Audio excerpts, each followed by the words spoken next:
Now it's a great pleasure for me to invite Barlow, who is the Vice President of IBM Security.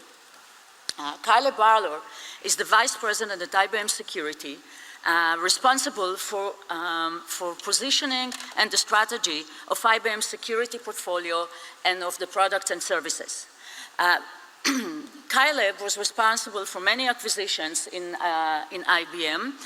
Specifically, he led the acquisition of Trusteer, very good friends of ours, okay? And he also was responsible for, and the executive sponsor behind the recent acquisition of FiberLink Mass 360. So, I would like to invite Caleb.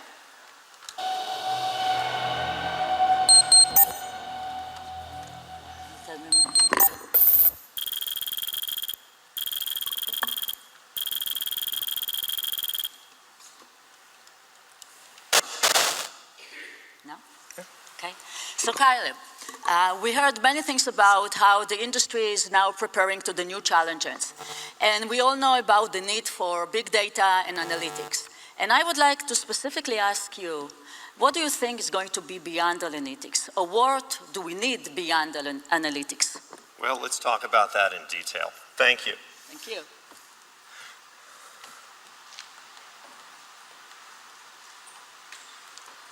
All right. Hello, Israel. This is the interactive part. How's everybody doing today? Hello, Israel. All right, there we go. All right, my name is Caleb Barlow. I come to you from IBM Security, and we're going to talk a little bit about the paradigm shift that we see today in cybercrime. But before I get into that, a couple things. First off, if you'd like to connect with me or hear a little bit more about what IBM Security is doing, you're welcome to connect with me on Twitter or LinkedIn. In addition, if you'd like to see more in-depth views of presentations like this, you can see them on my YouTube channel that's up here. So first and foremost, let's talk about this paradigm shift that we're starting to see in cybercrime. This is now one of the world's largest illegal economies. 445 billion in annual illegal profits. More than 1 billion pieces of information, personal information, hopefully not yours. But let's also remember that 80% of what we're dealing with is not bored teenagers or even nation-state actors. It's simple, organized crime. But this is a paradigm shift in fraud, and it's coming from the fact that you don't need to be technically sophisticated to launch a cyber attack anymore. You know, if we wind back 8-10 years ago, you needed to be an expert in technologies like Python, HTML, JavaScript, in order to launch an attack. Well, what do you need today? You know, you don't necessarily need networking or even familiarity with routers and switches. In fact, you don't really even need knowledge of computer security at all. What you need is to be an entrepreneur and have a little bit of money, and you can invest because, like everything else, cyber attacks have gone to the cloud with software as a service. So let's take a look at that in a little more detail. But first and foremost, let's get a few basic definitions out of the way. So the thing I'd like to think about first is the clear net. This is where you and I all operate today. Think of this as websites that are accessible through a Google browser, okay? Now the IBM X-Force Threat Intelligence Team tracks 25 billion websites, URLs, and images on the ClearNet every day looking for fraudulent activity. Not exactly the easiest place for the bad guys to hang out. But then if we move to the deep web, these are sites that are protected behind a firewall, protected behind a user ID and a password. In fact, over 85% of the information on the internet exists somewhere deeper than the clear web. Now, better place for the bad guys to hang out? Sure. Information's protected behind a login. But let's face it, if you can figure out what's going on there, law enforcement can track down the IP address, which leads them to the server, which leads them to the hosting environment, which eventually leads them to the bad guy. So we need something better if we're a bad guy. What do we need? Well, we move into the dark net, an area of the internet where you can operate anonymously, where you can buy, sell, and trade goods and services. In fact, you can even move money without anyone knowing who you are. So let's take a look at this in a little more detail. And what I'm about to show you are images of actual websites, actual locations. And the only thing I'd ask is, please don't try this at home. So let's see just how easy it is to enter the dark web and build an attack. Gone are the days of technical hacking.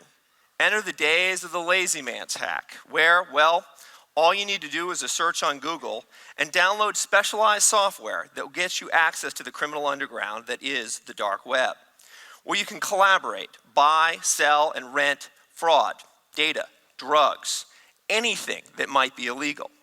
When it comes to fraud, one of the first things the dark web allows you to do is buy and sell people's sensitive personal information, their identities. In fact, you can even build a false identity, hopefully not mine, that allows you to commit fraud. Marketplaces like this offer you the chance to search and browse at different dates of birth, social security numbers that have all been parts of previous worldwide hacks. Medical records, it turns out, are the highest profile target for hackers right now. They yield the highest margin on the dark web marketplaces, and for good reason. They have the most data on you.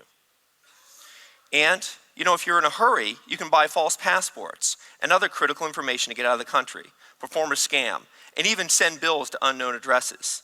But if passports aren't enough, what about creating a driver's license, credit card?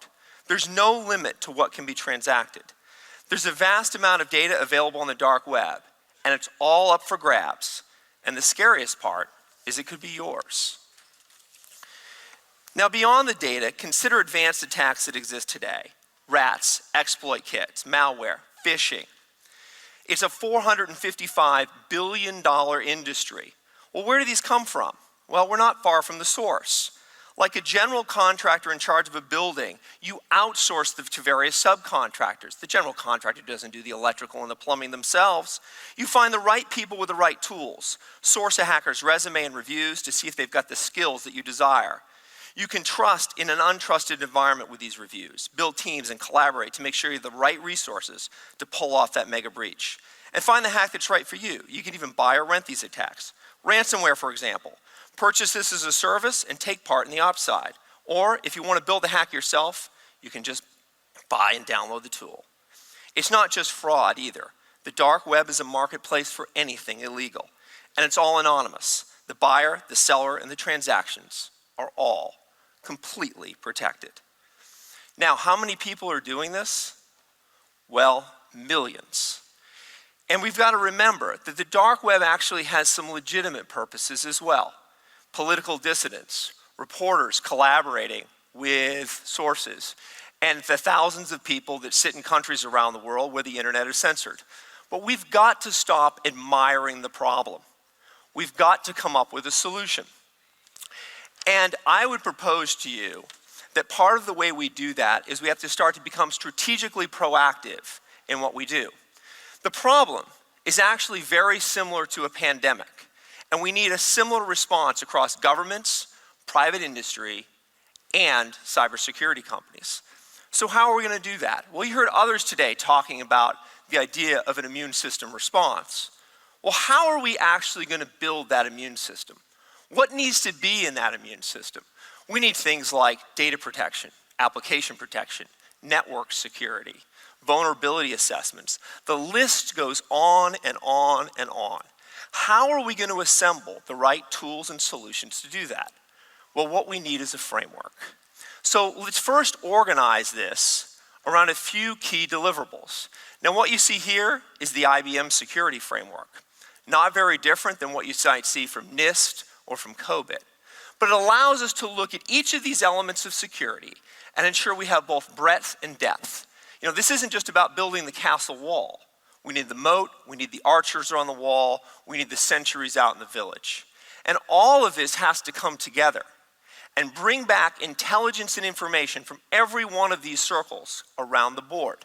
All this flows up into a security intelligence layer. For us, this happens to be QRadar. This gives us the analytics and the ability to look at what's going on across the spectrum of security and roll all of this up. Now, as a security vendor, IBM provides solutions in all of these different spaces. But let me take this opportunity to tell you a little bit about a startup. Now, this happens to be Startup Nation.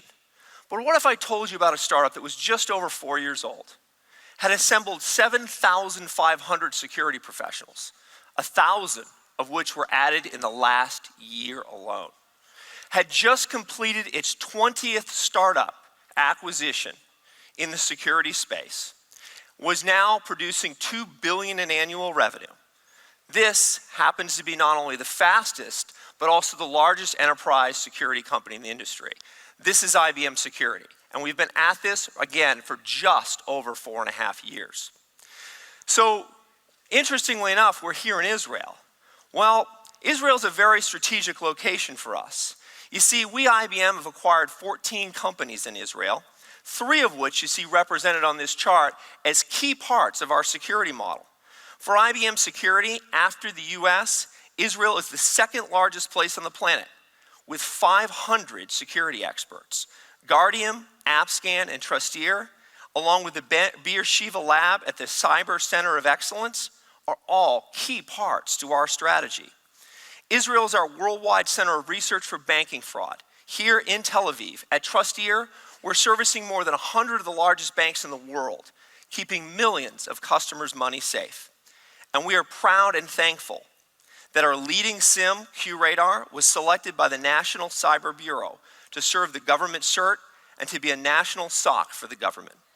Ladies and gentlemen, Israel is a place of innovation for IBM, and it's the face of IBM Security.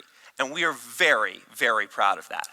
So now let me talk a little bit about some of the new innovations that we're working on. Now, one of the first things we have to recognize is that over the course of time, what we think of as the traditional perimeter has become very lossy. More and more data is moved to the cloud and to mobile. And how are we going to protect that data? Well, one of the tools we use to do that is something called Cloud Security Enforcer. This is all about not telling people they can't use the cloud, because let's face it, end users are going to do it anyway.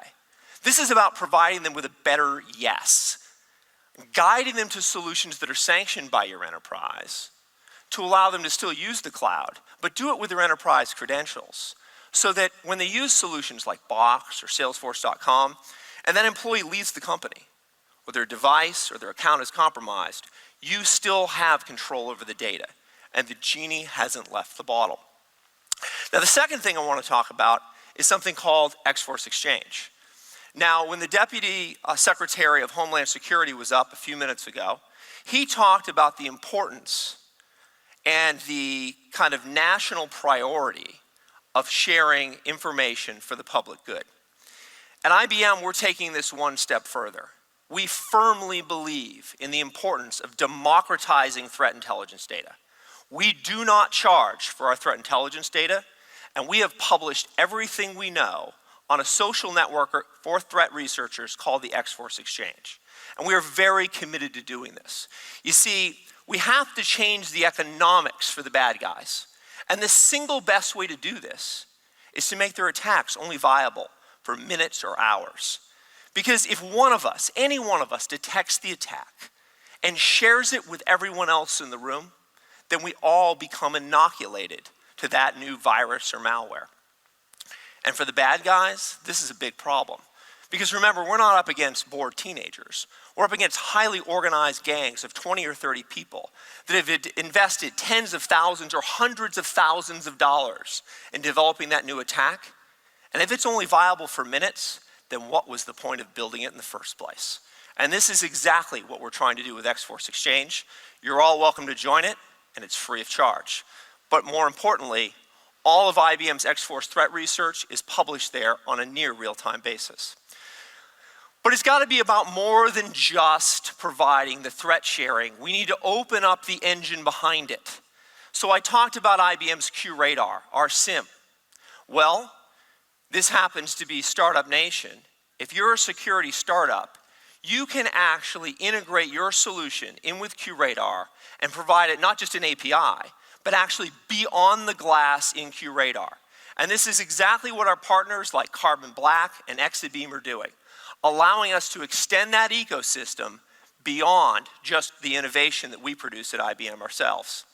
Now, part of what we've got to recognize is that most of the information we deal with as security professionals is very much structured data. It's the tip of the iceberg. It's events and logs and network activity. But 85% of the security information in the world is designed to be consumable by human beings. Research documents, publications, transcripts of conferences like this. Today, on average, an organization sees over 200,000 pieces of security event data per day, spends $1.3 million a year chasing down false positives, wasting nearly 21,000 hours in the process. Couple this with the 10,000 security research papers published every year and the 60,000 plus security blogs each month, and you quickly realize the problem. So our game changer is to apply cognitive solutions to this problem. Yes, we're talking about IBM Watson, the same tooling that we've focused on solving cancer and addressing the Jeopardy Grand Challenge. Our goal is to start to use cognition to break down this barrier, to be able to respond to threats with greater confidence, at scale, and at speed. Now, to give you an idea of how this works and how we start to get underneath that unstructured data, the way in which we do this, let me give you an analogy. So let's think about an ambulance responding to the scene of a head injury, right? Well, in a case of a head injury, interestingly enough, a diabetic emergency, a head injury, and someone that's just intoxicated all show the same signs and symptoms. Well, what does that paramedic responding do? They look at the structured data like their pulse, respirations, oxygen level, blood pressure, but they also look at unstructured data like, oh, the victim was in a car accident, they hit the windshield, they cracked the windshield. They also are thinking back to the conference proceedings from 2 weeks earlier where they learned about head injuries. All of this information is coming together. And when they go to the hospital, they have an interesting cadence with the physician. Hey, I responded to a victim of a 25-year-old victim of a motor vehicle accident. I believe this to be a head injury. They hit the windshield was cracked, their speech is slurred, their pupils are not equal or reactive to light. Well, what just happened in that exchange? They provided evidence and they backed that evidence up. This is exactly what we're doing with Watson. And today we're training Watson. It has to learn just like a human being. We have to ingest up to 10,000 documents a month and help Watson manually tag them. And learning just like a human learns. We have to tell it just like a human would learn, what's an adjective, what's a verb, what's a noun. Watson has to learn what's an attack, what's a victim, what is malware. An interesting story about 2 weeks ago, Watson thought ransomware was a city. I asked our researchers, I'm like, why does it think it's a city? Well, if you think about it, ransomware is not a term that's in a dictionary. It had to learn. We had to go back and say, no, Watson, ransomware is not a city. Ransomware is a form of an attack. And our best guess on why it made that conclusion is actually there are cities named Ransom. So we're training Watson to take on this next challenge and be able to augment our security researchers. Because by 2020, there'll be somewhere around 1 million open cybersecurity jobs, and we need all the help we can get. But I'm very pleased also to announce today that some of this work is happening right here, as IBM has partnered with leading researchers at Ben-Gurion University to train Watson. Specifically, we work with BGU on advanced mechanisms for knowledge representation and high-performance engines for answering questions. This work is being coordinated by our Cybersecurity Center of Excellence on the campus of BGU, which drives many other joint projects with the university as well. So that's our story. And what I want to leave you with is that this is a problem we can all solve together. But it means we have to think about new technologies in new ways. We have to work together to bring innovation to the forefront. And most importantly, we've got to democratize the data that we deal with every day. Thank you.